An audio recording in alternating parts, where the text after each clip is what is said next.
사랑하는 성도 여러분, 시청자 여러분, 이 시간은 사랑장 5번째 시간입니다. 종종 사람들은 더 나은 소득을 위해 자신이 살고 있는 고향을 떠나 더 큰 도시나 타국으로 이주하기도 합니다. 이때 많은 사람들이 많은 돈을 벌어서 언젠간 다시 고향으로 돌아오리라 다짐하지요. 자녀들의 교육이나 사업 때문에 귀향하는 것이 쉽지 않은 경우 노후라도 그리운 고향에서 보내길 원하는 것입니다. 타향살이가 좀 고되더라도 이런 꿈이 있게 조금이라도 더 모으기 위해 열심히 일하고요. 주님을 믿는 우리도 이와 비슷합니다.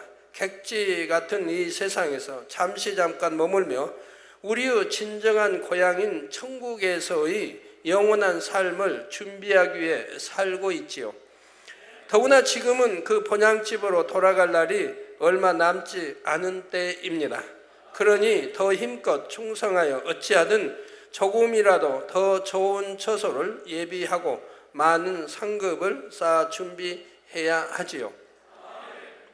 또한 반드시 아버지 하나님께서 계신 본향집 새 예루살렘으로 돌아가야 하는데, 그러기 위해서는 고린도전서 16장 14절에 너희 모든 일을 사랑으로 행하라 말씀하신 대로 아버지 하나님의 나라를 위해 충성하고 헌신하되 모든 것을 사랑으로 행해야 합니다. 사랑으로 행하지 않은 것은 상급이 될 수 없으므로 아무 유익이 없기 때문이지요. 이처럼 진실한 사랑으로 충성하고 헌신하려면 신속히 마음 안에 영적인 사랑을 이루어야 합니다. 그러므로 이 시간 말씀을 들으시고 여러분 모두가 신속히 영적인 사랑을 이루어 모든 일을 사랑으로 행하셔서 행한 대로 갚아주시는 아버지 하나님께 많은 상급을 받으실 수 있기 바랍니다. 그래서 천국의 영원한 삶을 더 행복하고 풍요롭게 누리실 수 있기를 주님의 이름으로 축원합니다. 여러분, 하나님의 사랑을 받으시면요, 우리 주님의 이름 까닭에 어떤 핍박을 받았다든가 주님의 이름 까닭에 고난을 받았다든가 한다면 하나님은 반드시 위로차 여러분에게 축복을 주십니다. 사랑하는 성도 여러분, 여러분은 가난이나 질병, 재난, 기아 등으로 고통받는 이웃을 위해 돈이나 물건으로 구제해 본 적이 있으신지요? 또 구제를 한 후에 느껴지는 뿌듯함으로 얼굴에 살며시 미소가 떠올랐던 경험이 있으십니까? 아마 여러분 중 대부분이 이런 경험을 갖고 계실 것입니다. 그런데 만약 여러분이 구제하는 것을 아무도 알아주지 않는다 해도 동일하게 이런 뿌듯함을 느끼시겠는지요? 예라고 담대히 대답할 수 있다면 여러분의 구제는 진정한 사랑이 담긴 참된 구제라 할 수 있을 것입니다. 그런데 구제란 자신의 것을 희생하여 이웃을 돕는 것인데 참되지 않는 구제도 있나요? 하고 물으실 분들이 계십니까? 오늘 본문 고린도전서 13장 3절 말씀에 보니 내가 내게 있는 모든 것으로 구제하고 또 내 몸을 불사르게 내어줄지라도 사랑이 없으면 내게 아무 유익이 없느니라 말씀하신 대로 물론 있습니다. 그러면 어떻게 자신의 일부도 아닌 자신에게 있는 모든 것으로 구제하는데도 사랑이 없을 수가 있을까요? 예를 들어 어떤 사람이 어마어마한 액수의 돈을 들여 구제를 했다고 해봅시다. 그런데 아무도 이를 알아주지 않자 서운한 마음이 듭니다. 이 구제를 과연 참되다 말할 수 있겠는지요? 그리고 만약 어떤 사람이 최선을 다해 어려운 이웃을 구제했는데 별로 감사해 하는 것 같지도 않고 오히려 더 많은 것을 요구하고 나옵니다. 저는 이런 일을 참 많이 겪었어요. 구제했더니 다음에 또 손 벌리고 또 더 도와달라고, 이런 일들을 참 여러 번 겪었습니다. 자, 이럴 때 어떻게 그럴 수가 있나? 내가 무엇하러 그렇게 힘써서 구제했던가 하고 서운해하며 후회한다면 애초에 그 구제는 아무 조건 없는 사랑으로 한 것이라 할 수가 없지요. 이처럼 아무리 자신의 전부를 내어주는 구제를 했다 해도 선으로 하고자 했던 처음 마음이 변질된다면 그 구제는 참 사랑으로 행한 구제라 할 수가 없다는 사실입니다. 보통 연말이 되면 많은 단체나 개인들이 방송사나 신문사를 통해 불우이웃을 위한 헌금을 기부합니다. 어떤 이들은 많게는 억대의 성금을 기부하기도 하죠. 오늘날은 100억대까지도 하는 데도 혹여 있긴 있죠. 그런데 기부자의 실명이 공개되지 않는다고 해도 변함없이 구제를 할까요? 아마 그렇지 않은 경우가 많을 것입니다. 저희도 작년 수해 이런 했으면 구제 안 했나요? 언론 신문사에도 있고 했지요. 그렇지만 여러분들에게 공포도 안 했죠. 물론 모든 기부자가 다 그렇다는 것은 아니지만 때로는 자신들의 이름이 기부자 명단에서 빠진 것을 방송사나 신문사에 항의하는 경우도 있다고 합니다. 세상 사람들만 그런 것이 아니라 주님을 믿는다 하는 이들 중에도 내가 직분자요 이만큼 사랑이 많은 사람임을 드러내고자 형식적인 구제를 하는 경우도 있는 것입니다. 이런 구제는 아무리 자신의 물질과 시간 등 모든 것으로 구제했다 해도 정작 중요한 사랑은 없고 형식만 있으므로 행한 것에 대해 축복과 상급을 받을 수가 없습니다.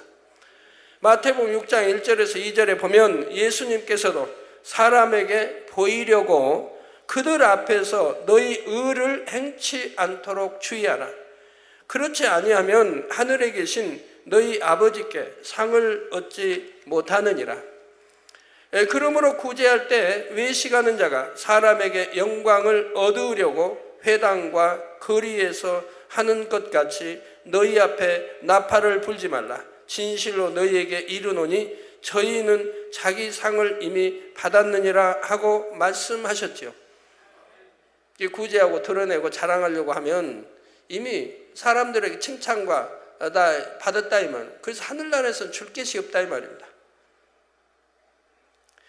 이처럼 사람에게 영광을 받으려고 외식함으로 구제하면 구제하는 그때 사람에게 칭찬을 받을 수는 있어도 장차 하나님께는 받을 상이 없다는 것이지요. 우리가 먹으나 입으나 마시나 영광은 오직 하나님께 돌려야 되는 거 아시죠? 그런 구제는 하나님을 위한 것도 이웃을 위한 것도 아닌 자신을 위해 한 것이므로 아버지 하나님 편에서 상을 주실 명목이 없기 때문입니다.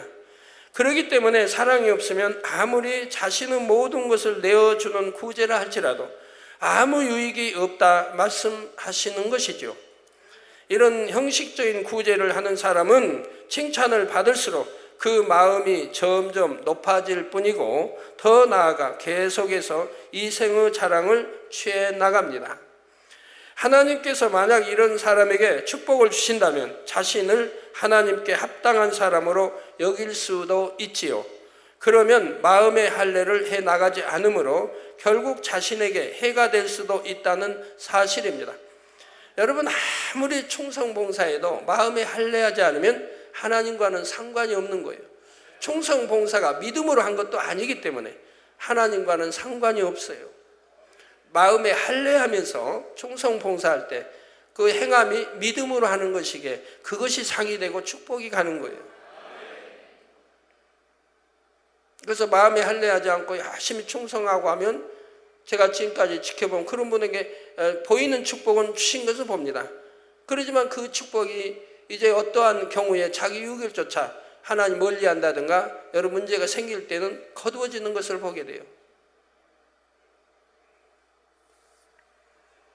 일례로 여러분이 좀 전에 우리 봉사대 창설하고 머리 됐던 분이 육적으로 얼마나 충성했습니까? 여러분이 보는 대로 열심히 충성했죠. 그래서 아버지가 축복도 많이 주셨죠. 부채도 갚아주시고 부도 나서 감옥에 갈 거 다 해결해 주시고 다 이렇게 축복을 주셨어요.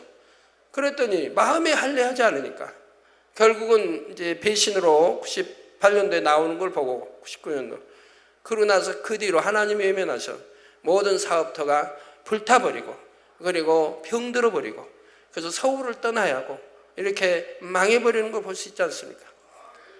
우리 재단에 오기 전에는 그 부인 되신 분이 자결하려고 했습니다. 자살하려고 해요. 도저히 못 살겠으니까. 그런데 우리 교회 와가지고 이제 안정을 찾고 또 부채도 갚고 축복도 받아나가고 이렇게 했던 가정이, 그러니까 마음의 할례는 안 하고 육으로만 충성했다면, 그러니까 충성한 현재는 복을 주셨지만 이제 그 마음이 변개했을 때, 재단을 떠났을 때 모든 것이 무너져 버리는 것을 볼 수가 있습니다. 그 병들어 버리고요. 그래서 마음에 할례하지 않으면 하나님과 상관이 없는 거예요. 눈에 보이게 좀 충성했으니까 그때는 주신다 이 말입니다. 그렇지만 그러나 영원한 축복이 아니라 이 말입니다. 그가 마음을 변개해서 할례하지 않으니까 마음을 변개할 때가 오죠. 그럴 때는 다 무너져 버리고 만다 이 말입니다. 그렇기 때문에 아버지 하나님 편에서는 아무리 축복을 주고 싶어 하셔도 주실 수가 없습니다. 오히려 주시면 오히려 그것이 망하는 길로 가게 된다 이 말입니다. 축복을 육적인 축복 받으면 오히려 하나님을 등지고 멀리하고 충성이 식어지고 하게 된다 이 말입니다. 그러면 진정한 사랑으로 하는 참된 구제는 과연 어떤 구제일까요? 예수님께서는 마태복음 6장 1절에서 2절에 외식에 대해 엄히 경계하신 후 3절 4절에 너는 구제할 때 오른손에 하는 것을 왼손이 모르게 하여, 한 몸에 달려있는데 오른손이 하는 것을 왼손이 모르게 하라고 하면 과연 어떠한 말씀이겠습니까? 내 구제함이 은밀하게 하라. 은밀한 중에 보시는 너희 아버지가 갚으시리라 말씀하시며 어떻게 구제해야 하는지를 가르쳐 주십니다. 바로 은밀하게 하라 말씀하시죠. 자, 그런데 혹여 여러분들 중에 그럼 구제한 것이 남들에게 알려지면 상을 받을 수 없다는 것인가? 구제한 것을 밝히면 무조건 진실치 못한 구제인가 하고 오해하실 분이 계신지요? 오른손에 하는 것을 왼손이 모르게 하라는 것은 그런 의미가 아닙니다. 그래서 오른손에 하는 것을 왼손이 모르게 하라는 것은 그런 의미가 아닙니다. 바로 남에게 보여 칭찬받으려고 구제하는 일이 없도록 칭찬받기 위해서, 또 나는 이런 사람이다, 나를 알아달라, 나는 이렇게 선을 베푸는 사람이다, 그런 마음으로 하지 않도록, 구제할 일 없도록 그만큼 자신의 마음을 철저히 지키라는 의미이지요. 오직 마음에서 우러나는 진실한 사랑으로만 이웃의 유익만을 위해 구제하라는 말씀인 것입니다.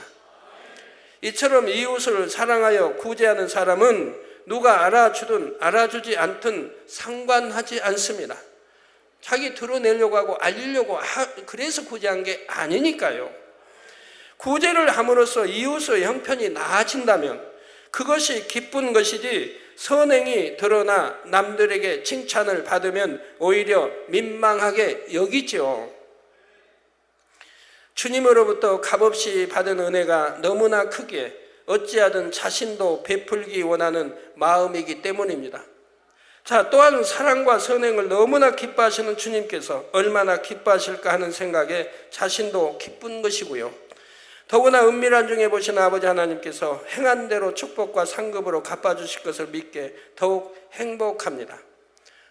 아버지 하나님께서 가장 기뻐 받으시는 구제는 이처럼 자신이 드러나는 것과 상관없이 하나님과 이웃을 위해 구제할 수 있는 것만으로도 감사하며 참 사랑으로 행하는 구제라는 사실입니다.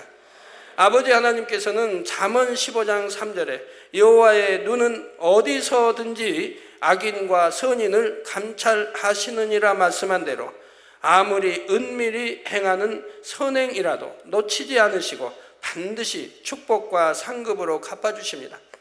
그러니까 여러분 어찌하든 선행해야 돼요. 선을 행해야 돼요. 당장 지금 유익이 안 된다, 지금 당장 손해를 본다 해도 선행을 행해야 돼요. 그러면 아버지가 보고 계신다 이 말입니다. 내가 악한 생각, 악한 행함, 또 유익을 위해서 어떤 악한 행동이 나왔다면 하나님은 보시되 너는 악인이다 하신다 이 말. 악인이다 하시면 하나님이 너는 내 아들이다, 내 백성이다 라고 하시지 않는다 이 말입니다. 너는 마귀의 자녀다 하신다 이 말입니다. 그러나 선한 일을 했을 때는 그래 너는 참 내 아들이다, 딸이다, 또는 넌 내 백성이다, 하늘의 백성이다 라고 인정하신다 이 말입니다. 그러면 하나님이 어느 손 들어주겠어요? 선한 선인 손 들어주죠. 어떤 어려움이 닥쳤을 때, 어떤 문제가 있을 때, 막힘이 있을 때 하나님이 기도에 응답하시고 풀어주시죠. 선한 행함을 받습니까? 선한 마음을 봤으니까 항상 선한 편에 하나님이 서 계신다 이 말. 전지전능하신 하나님 무엇을 못하십니까? 이 하나님이 선한 자의 손을 들어주신다 이 말. 그러니까 불통이 형통하게 되고 형통은 더 형통하게 되는 것이죠. 이건 진리에 영원히 변치 않는 참 진리인데도 이거 하나를 여러분들이 행치 못하는 분들이 너무나 많이 있다 이 말입니다. 그러니 믿음이 없다는 거죠. 믿는다고는 해도 참 영적인 믿음이 없기 때문에 당장 눈앞에 보는 유익만 쫓아간다 이 말입니다. 내가 손해를 얼마나 번다 할지라도 정말 이것이 선이라면 선을 택해야 할 터인데 그러지 못한다 이 말이에요. 그리고 나는 기도하는데 왜 하나님이 축복 안 해주시나? 나는 이만큼 충성하는데 왜 축복 안 해주시나? 라고 말하는 분들도 있는 거지요. 사도행전 10장에 나오는 고넬료는 이런 축복을 받은 대표적인 인물이죠. 그는 이방인이랄지라도 하나님은 이방인이랄지라도 안 입으십니까? 다 지켜보지요. 66억의 모든 인구 하나님이 하나하나 다 지켜보시는 겁니다. 사도행전 10장 2절에 그가 경건하여 온 집으로 더불어 하나님을 경외하며 백성을 많이 구제하고 하나님께 항상 기도하더니 한대로. 그가 경건하여, 즉 하나님이 믿는 백성이 아니라 이 말입니다. 그런데도 그가 경건하여 온 집으로 더불어 하나님을 경외하며, 이게 본인뿐이 아니라 가족까지 다 하나님을 경외한다. 하나님을, 그가 경건하여 온 집으로 더불어 하나님을 경외한다. 중심으로 영으로 사랑해봐요. 가정 왔을 때 부모가 중심으로 하나님을 첫째로 사랑하니까, 그러니까 그 자녀들이 아주 바르게 자란다 이 말입니다. 아들도 딸도 아주 바르게 자라요. 정말 하나님을 사랑하고 부모도 사랑하고 목자도 사랑하고 바르게 자란다면, 그 딸 중에 아까 여기 예수 선교단에 여기 아까 저 무용도 하던데, 부모가 정말 중심에서 하나님을 사랑하면 자녀들도 따라가는 거예요. 세상 바라보지 않고요. 부모의 그 영향력을 직접 받는 거죠. 그 부모들은, 오늘 다교장실 같은 가족의 부모들은 첫째로 하나님을 사랑한다 이 말입니다.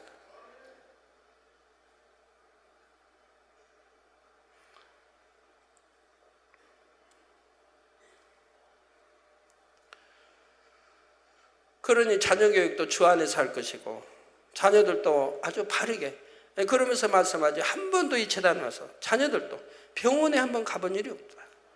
약 한 번 먹은 일이 없다. 그렇게 건강하게 하나님이 키워주신다. 한결같이 다 그런 분들의 고백이 한결같지요. 그래서 하나님을 경외하며 백성을 많이 구제하고, 이게 얼마나 선한 일을 합니까? 하나님께 항상 기도하는, 하나님 믿는 그런 뭐 유대인도 아니고 유대 저기도 아니고 이스라엘 백성도 아니고 우리 만민 성도도 아니고 그런데도 항상 그는 선하니까 신을 인정한다 이 말입니다. 창조주 하나님을 인정합니다. 그렇기 때문에 하나님께 항상 기도하더니 고넬료는 하나님을 경외하며 구제에 힘썼습니다. 그는 가이사라에 주둔하고 있던 로마 군대의 백부장으로 이스라엘을 이제 백부장으로 이제 한 지역을 담당하고 있었습니다.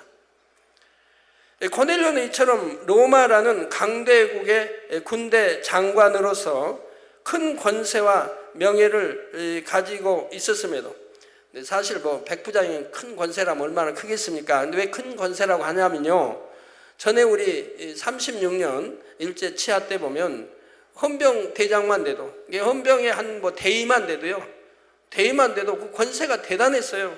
칼 차고 누가 뭐 반항하면 칼로 그냥 빼서 금방 칠 것처럼 하는 거 보잖아요. 권세가 그렇게 대단해요. 그런데 누가 뭘 할 사람 있습니까? 설령 배워버렸다 해도 그 배웠다고 뭐 감옥 가고 재판받고 하지 않는다 이 말이에요. 그만 권세, 피지배국이기 때문에 지배국으로서의 그 많은 위치이면 그만 권세가 있는 걸 본다 이 말이에요. 그래서 그런 의미의 권세지, 오늘날은 민주주의 평화시대 그 위치에서는 그런 권세는 없지요. 이해를 잘 해주세요. 그래서 권세와 명예를 가지고 있었음에도 유대인들을 구제할 만큼 선하고 사랑이 많았지요. 이런 고넬료를 기뻐하신 하나님께서는 베드로를 주관하셔서 고넬료가 복음을 듣게 하시고 이방인으로서는 최초로 성령을 받도록 하셨습니다.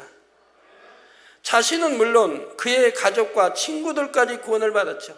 그들의 영향하에 있는 가족들, 일가 친척, 친구들까지 또 하나님을 경외하고 사랑하는 이런 사람들이 됐다 이 말이에요. 그러니 그들에까지 전부 축복이 가는 것을 볼 수가 있더라 이 말입니다. 마치 작은 보석이 많은 모래들과 섞여 있어도 빛이 비치면 보석의 강렬한 반짝임으로 인해 수많은 모래알 속에서 보석이 드러나듯이 진실한 선과 사랑을 가진 자녀는 아버지 하나님의 눈에 확연히 보이게 된다는 사실입니다. 사도행전 9장에는 선행과 구제하는 일이 심히 많았던 다비다라는 여제자가 나오는데, 다비다는 죽었다가 다시 살아나는 놀라운 축복을 받았습니다. 다비다의 선행과 구제가 얼마나 진실했던지 베드로가 다비다의 시체를 누인 곳에 다다르자 39절 후반절에 모든 과부가 베드로의 곁에 서서 울며 도루가가 즉 다비다가 저희와 함께 있을 때 지은 속옷과 겉옷을 다 내어 보이거늘 한대로 다비다의 선행을 말하며 다비다의 죽음을 진심으로 안타까워했습니다. 즉 선행을 많이 베풀었다 이 말입니다. 이처럼 선행과 구제를 통해 큰 축복을 받은 고넬료와 다비다의 공통점은 하나님을 뜨겁게 사랑하여 늘 기도하고 이웃을 사랑하여 구제에도 힘썼다는 사실입니다.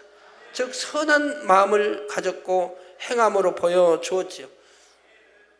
이러기 때문에 죽은 자였더라도 많은 이들이 지금 이 여인에 대해서 지금 칭찬한다 이 말이에요. 이렇게 선한, 이렇게 선을 베풀었고, 그러니까 감동함을 받은 베드로가, 감동을 받았다면 성령이 역사를 한 거죠. 베드로가 기도해 주니 살아났다 이 말입니다. 이스라엘도 소경이 참 많았습니다. 문둥병자도 많았습니다. 그런데도 문둥병자 하나도 치료받지 못했다 이 말이에요. 성경에 나오지 않아요? 오직 이방인 나만 장군만 치료를 받았다 이 말입니다.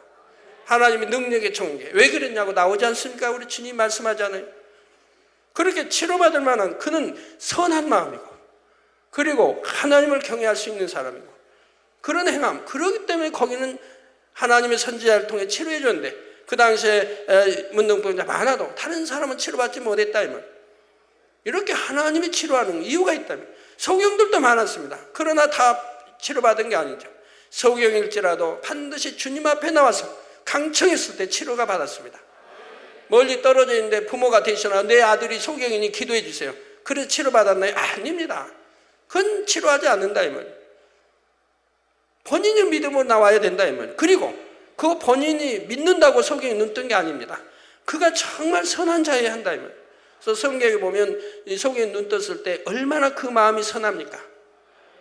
부모는 두려워서 내 아들이 정말 이렇게 누구 예수를 치료받았냐 물어도 부모는 두려워서 대답 못 하잖아요. 자기 아들이 참 소경이 보게 되는 축복을 받았으니까 담대하게 간증해야 되는데 부모는 두려워서 못 하지 않아요.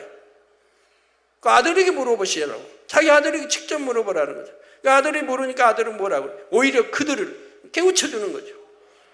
이렇게 날 때부터 태어난 나, 이 소경이 눈을 떴다 하면 누가 했겠느냐? 누가 나를 치료했겠느냐? 그 사람이 누구겠느냐?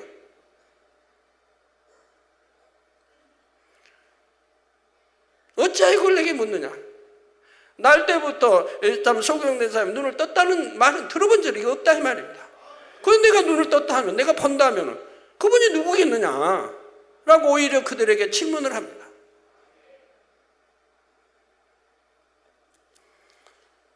자기도 합니다. 그렇게 참 기도받아 이렇게 눈 뜨고 했다고 자기가 하면은 자기도 위험할까 합니다. 그런데도 담대하게 하지 않습니까? 이런 선, 변개하지 않는 참 진리, 이런 선, 이런 선을 가진, 그리고 믿음을 가지고 소경이도 나왔으니 기도해서 치료받은 것이라 이 말입니다.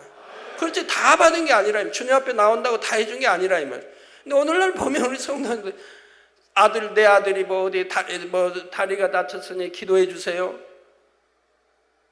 본인은 왜 못 오나요? 본인이 믿음으로 와서 기도를 받아야 바로 역사가 되는 건데, 본인이 믿음이 없으니까 본인은 못 오고, 내 남편이 이렇게 기도해 주시면 나을 줄 믿습니다. 본인이 남편이 믿음이 있다면 직접 나와서 기도 받을 거 아닙니까? 그리고 나을 줄 믿습니다 한다면, 진리하고 반대로 말한다면, 진리는 내 믿음대로 되라, 믿는 자에게 역사하는데, 또 직접 나오지 못하는 경우가 성경에 나옵니다. 대신 기도받는 경우, 그것은 지금 죽어가고 있다든가, 자기 딸이 지금 당장 죽어가고 있다든가, 아니면 정신 이상, 귀신이 들렸다는 이런 경우는 나올 수가 없지요, 본인이. 그래서 부모가 대신 사랑과 믿음을 가지고 간구합니다. 아니면 내 하인이 지금 중풍병으로 꼼짝도 못한다면, 지금같이 휠체어가 있어서 싣고 올 수 있는 상황도 아니고, 그럴 때 그 백부장, 그 주인 되는 분이 나와서 믿음으로 강청한다 이 말입니다. 아니면 장로들을 보내서 강청한다 이 말입니다. 그래서 그 주인의 선함과 또 이렇게 그 믿음과 행함을 보고 우리 주님이 역사하신다 이 말입니다. 그런 경우 본인이, 그러니까 여러분도 만약 뇌출혈로 쓰러져서 병원에 입원했다, 그러면 본인이 믿음을 내보일 수 없지 않습니까? 그런 경우는 대신 가족이 나와서 기도를 받는 것이죠. 이런 경우들이 아니라면, 또 귀신이 들렸다든가 정신 이상이 이런 경우가 아니라면 본인들이 나와서 믿음으로 기도를 받아야 된다 이 말이에요. 우리 아버지 지금 3기여서 고통이 심해서 기도받으러 못 나오는데 기도 좀 해주세요. 살고자 한다면, 믿음이 있다면, 기도받으면 내가 낫는다는 믿음이 조금이라도 있다면 어찌 고통스럽다고 나오지 않겠습니까? 천리길이라고 해서 오지 못하겠습니까? 낫는다는 믿음이 있다면. 그러면 저기 병원에, 저기 서울대 병원에 거기 가서 수술 받자면 올 거 아닙니까? 그건 돈 들어도 멀어도. 믿음도 없는 분들을 기도해달라고 찾아온 분들이 참 많이 있어요. 가족들이 스스로 얼마든지 믿음에서 나와서 기도받을 수 있는데도 본인들은 믿음이 없는데 대신 이렇게 하고 기도해주면 나을 줄 믿습니다. 아니, 얼마나 안타까운 일이에요. 그래서 늘 다른 데서 설명해도 고쳐지지 않냐고 지금도 많은 분들이 그렇게 하기 때문에 저는 기도하는 숫자가 날로 날로 불어나는 거예요. 그 기도한 대로 영광을 돌리면 참 좋습니까마는 믿음 없이 기도받으니 영광을 돌리지 못하지요. 그 믿음은 행함이 따르기 때문에 믿음이 있다면 바로 알게 됩니다. 자, 또한 다비다는 여제자라 불린 것으로 볼 때 복음 전파에도 힘썼을 것을 알 수 있고요. 우리 많은 성도님들도 하나님을 뜨겁게 사랑하시니 어찌하든 하나님 나라의 보탬이 되고자, 그리고 목자가 많은 교회들과 가정들을 구제하는 데 힘이 되어 주시고자 열심히 일하여 모은 것을 하나님께 드리고 또 드리는 것을 봅니다. 그것을 모아서 얼마든지 좋은 집, 좋은 옷, 좋은 음식을 누릴 수 있는데도 하나님을 사랑하고 목자를 사랑하며 내 형제 자매를 사랑하니 그 모든 것을 다 포기하고도 너무나 기뻐하시지요. 아버지 하나님께서는 이처럼 진액을 다하시는 여러분의 마음을 받으시고 이 땅에서 영육간의 좋은 것들로 풍성히 채워주실 뿐 아니라 천국에서 아름다운 처소를 예비해 주시되 당연히 최상의 것들로 예비해 주시는 것입니다. 그러므로 우리 성도님들은 사람에게 칭찬받기 위한 구제가 아니라 그 사랑의 향이 오직 하나님 앞에 상달되는 구제에 힘쓰심으로 영육간의 풍성한 축복을 누리시기 바랍니다. 성도 여러분, 이런 진실한 사랑의 구제를 하기 위해서는 결국 마음의 선과 사랑을 이루어야 합니다. 마음의 선과 사랑이 임하면 그만큼 더 진실하고 참된 사랑의 구제를 할 수가 있지요. 뿐만 아니라 마음의 선과 사랑이 임한 만큼 성령의 음성도 더 밝히 들을 수 있게 더 온전한 구제를 할 수 있게 된다는 사실입니다. 성령의 주관, 인도를 받는 것이 중요한 이유는 주 안에서의 구제는 세상의 구제와는 다르기 때문에 하나님의 뜻대로 순종할 때 온전한 구제를 할 수 있기 때문이지요.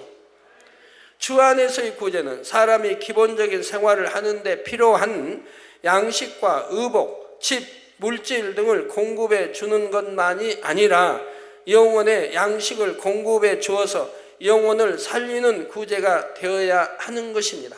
의미 없는 구제가 아니라 영혼도 살리며 곁들여 구제하는 것이, 이것이 참 구제가 될 수 있는 거죠. 영혼 뭐 살리지도 못하고 어차피 그냥 세상 하다가 지옥 거기 구제했다고 해서 의미가 있겠습니까? 아니면 세상 어쩌가고 맨 뭐 노림이 나오고 허랑방탕한 거기에 구제해주면 되겠습니까? 오히려 그건 잘못되게 하는 것이지요. 구제도 선한 구제라 해도 해야 할 구제가 있고 하지 말아야 할 구제가 있는 것이죠. 오늘날 주님을 믿는 사람들이나 믿지 않는 사람들이나 교회의 주된 역할은 가난하고 병들고 소외된 약자를 돕는 일이라고 말하는 사람들이 많습니다. 물론 이 말이 틀린 말은 아니지요. 그러나 교회의 첫째 되는 사명은 복음을 전파하여 영혼들을 구원하고 영혼들이 영적인 평안을 얻게 하는 것입니다. 구제의 궁극적인 목적도 결국은 여기에 있는 것이고요.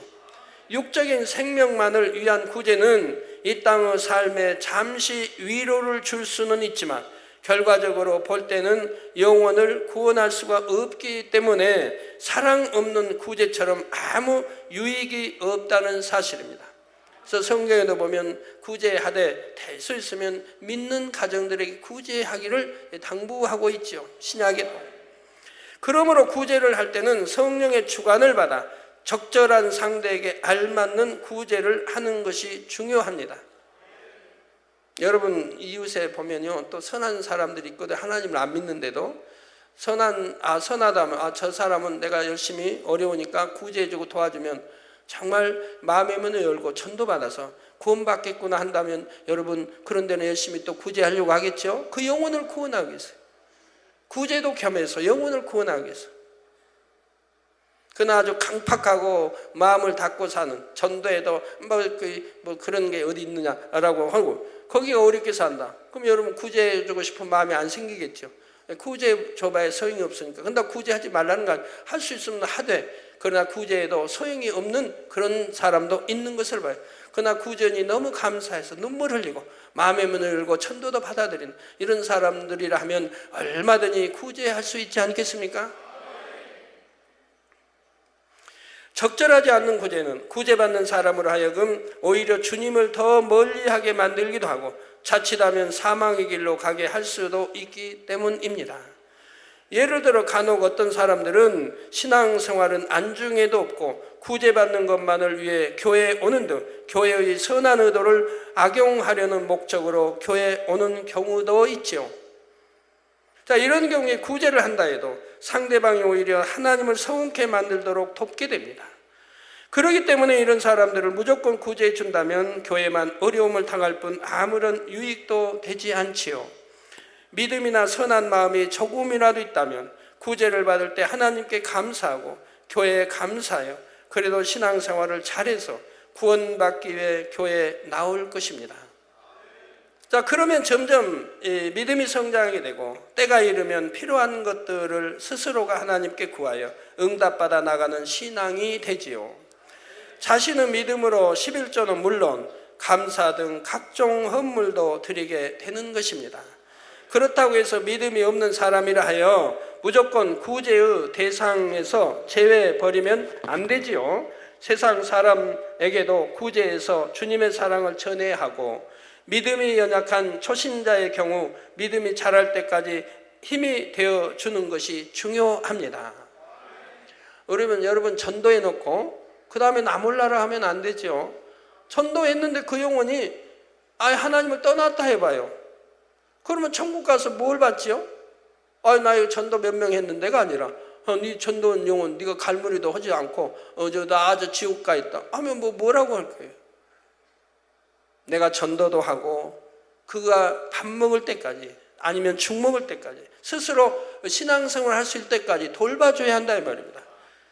네, 그래서 이렇게 내가 전도했어도 끝까지 돌볼 줄 끝까지라니까 그냥 5년 10년 그것이 아니라 열심히 돌봐서 스스로 교회 나올 수 있을 때까지, 스스로 교회.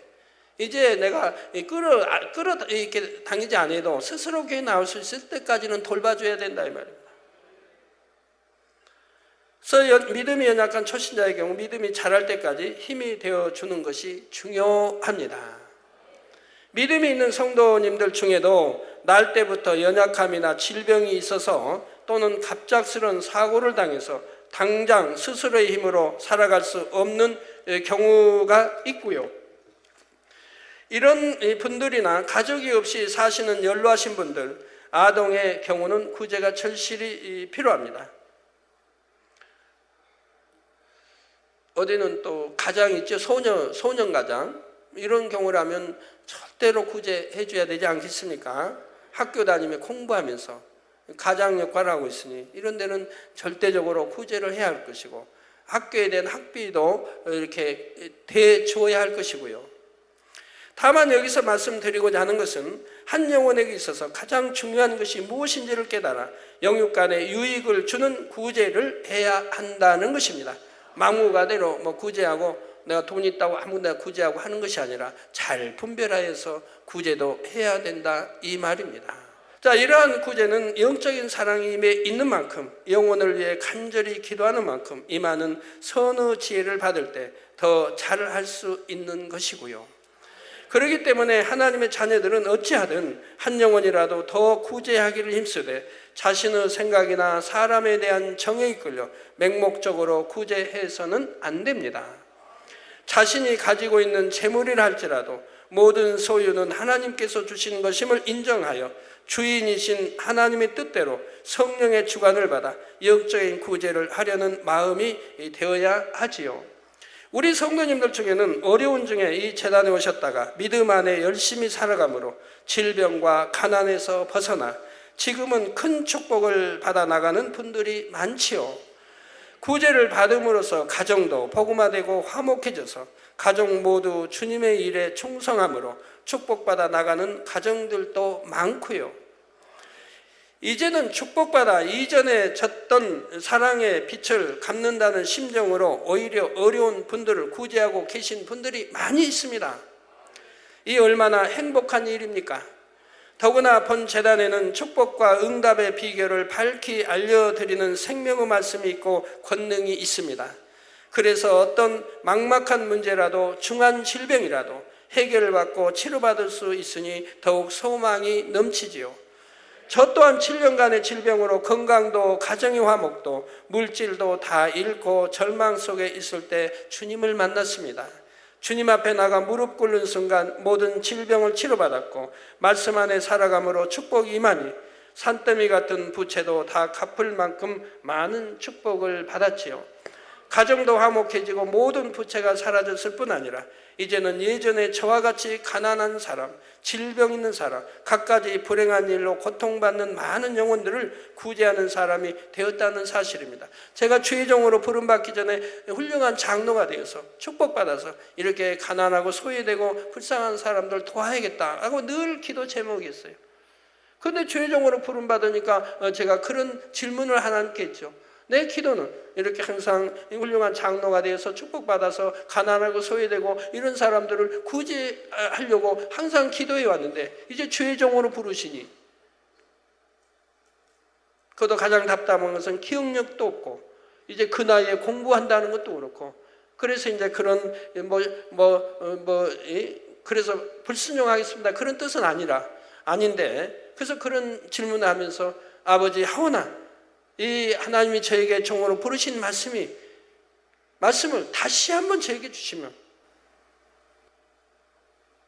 그래서 확증하기 위해서요.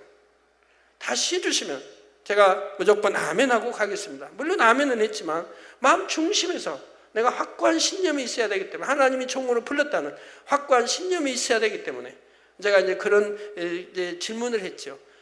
그리고 거기에 대해서 응답받기 위해서 참 그런 근 100일간을 산으로 헤매 다녔던 거죠. 산마다 다녔죠. 응답받기 위해서, 친히 음성을 듣기 위해서. 그러다가 결국 집에서 철회하다가 음성을 듣게 되었다고 말씀드렸죠. 그래서 제가 꼭 장로만 되어 축복받아서 이렇게 구제하고 오는 줄 알았지 주의 종이 돼가지고 구제한다는 생각 못했어요. 왜? 주의 종들 들어보면 한결같이 가난하니까.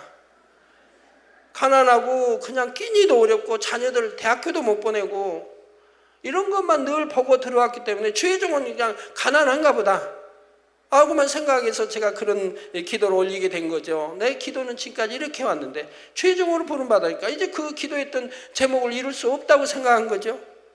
근데 하나님은 그게 아니지 않습니까? 제가 주의 종의 길로 가니까 오히려 더 마음껏 구제할 수 있는 길을 열어주시고 축복해 주지 않습니까? 구제할 대상도 정확하게, 예? 또 마음껏, 예, 우리 성도뿐이 아니라 지교에도 해외까지도 마음껏 구제하고 또 마음껏 선교할 수 있도록 이렇게 축복해 주지 않았습니까? 그래서 제 장로가 돼요. 이렇게 이러한 선한 일을 하겠습니다 하고 기도했던 것들이 결국 주의 종으로 부름 받았어도 그보다 더 넘치게 할 수 있도록 역사해 주시더라 이 말입니다. 그러므로 여러분 모두도 성령의 밝은 인도를 받아 영적인 구제를 하심으로 많은 영혼을 구원하여 이 땅에서나 천국에서나 큰 축복과 상급을 받으시기를 주님의 이름으로 축원합니다. 그런데 한 가지 더 말씀드리면 이웃을 위해 구제할 때뿐 아니라 아버지 하나님께 드리는 모든 예물도 사랑이 없으면 아무 유익이 없다는 사실입니다. 짐승을 잡아 제사를 드리던 구약시대에는 여호와께서 제물을 불에 사를 때의 향기로운 냄새를 흠양하신다는 표현이 많이 나옵니다. 이는 영적으로 예물에 담긴 정성과 사랑을 받으신다는 의미이지요. 이처럼 아버지 하나님께서는 예물 자체보다 예물을 드리는 사람의 마음의 향을 받으시는 것입니다. 마가복음 12장에는 중심의 향을 담은 예물을 드림으로 예수님께 칭찬받았던 한 과부가 나오지요. 이 과부가 자기 모든 소유, 그 생활비 전부였던 2렙돈을 성전에 연복기에 넣자 예수님께서는 더 큰 액수를 넣은 다른 사람들보다 이 과부가 가장 많이 넣었다 말씀하십니다. 렙돈은 당시 그리스도의 가장 작은 화폐 단위인데 2렙돈은 오늘날 우리의 화폐 단위로 환산해 보면 참 아주 적은 돈입니다. 뭐 한 10,000원이 될까요? 그러나 2000년 전과 지금 환산할 수는 없지요. 물가금 모든 게 다르니까. 하지만 그 돈이 지극히 적은 돈이었다 이 말입니다. 예수님께서는 왜 많은 돈을 넣은 사람들이 아니라 2렙돈이라는 작은 돈을 드린 과부를 칭찬하셨을까요? 마태복음 6장 21절에 예수님께서는 내 보물이 있는 그곳에는 내 마음도 있느니라 말씀하셨습니다. 따라서 과부가 자신의 생활비를 전부 드렸다는 것은 과부의 마음 전부가 우리 하나님께로 향해 있다는 표현이 되지요. 과부는 결코 억지로나 사람을 의식함으로가 아닌 마음 중심의 사랑으로 행한 것이었습니다. 이처럼 예물을 바라보시는 아버지 하나님의 저울은 사람의 생각과 다르다는 사실입니다. 그러므로 여러분 모두는 11조와 감사헌금, 건축, 선교, 구제헌금 등 각종 예물을 드리실 때마다 이 정도면 되겠지 하는 적당한 마음이 아니라 그 무엇보다도 여러분의 마음과 사랑 전부를 담아 드리실 수 있기를 바랍니다. 사랑하는 성도 여러분, 결론 말씀드립니다. 마태복음 25장 34절 후반절에서 36절에 보면 우리 주님께서 심판 때 의인들에게 내 아버지께 복받을 자들이여 나와 창세로부터 너희를 위하여 예비된 나라를 상속하라. 내가 줄일 때 너희가 먹을 것을 주었고 목마를 때 마시게 하였고 나그네 되었을 때 영접하였고 벗었을 때 옷을 입혔고 병들었을 때 돌아보았고 옥에 갇혔을 때 와서 보았느니라 하고 칭찬하시는 장면이 나옵니다. 이 말씀을 들은 의인들은 우리가 어느 때 주님께 그리 행하였느냐고 묻지요. 오히려 의인들은 오히려 제가 언제 그런 일을, 선한 일을, 그렇게 주님을 그렇게 참 돕는 일을 했습니까? 라고 묻는다 이 말입니다. 그러자 주님께서는 내가 진실로 너희에게 이르노니 너희가 여기 내 형제 중에 지극히 작은 자 하나에게 한 것이 곧 내게 한 것이니라 하고 말씀합니다. 작은 자라고 해서, 권세가 없다고 해서, 명예가 없다고 해서, 가난하다고 해서 얕본 것이 아니라, 우습게 여긴 게 아니라 그런 자에게도 선을 베풀었다 이 말입니다. 이와 같이 여러분이 진실한 사랑으로 이웃을 구제하면 그 구제는 곧 우리 주님을 위해 한 것과 같고 이후에는 큰 칭찬과 상급을 받게 된다는 사실입니다. 그러므로 여러분 모두는 여러분 주변에 줄이고 목마르고 아파하는 영혼을 주님을 섬기는 마음으로 부지런히 돌아보실 수 있기를 바랍니다. 그래서 여러분의 선행과 구제가 잠시 잠깐 오면 사라질 이 땅이 아닌 하늘나라에 영원히 기록되어 빛나며 주님께 큰 칭찬과 상급을 받게 되시기를 주님의 이름으로 축원합니다.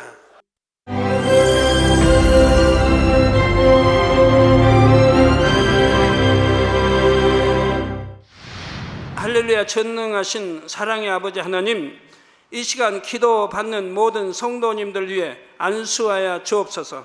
GCN 방송 시청자들이 인터넷과 화상을 통해 기도받는 지교회와 지성전 그리고 전세계 하나님의 자녀들 위에도 시공간을 초월하여 역사하여 주시기를 원합니다. 믿어지는 믿음을 주시고 부정적인 생각과 의심의 세력을 물리쳐 주옵시며 모든 시험 환난도 물리쳐 주옵소서.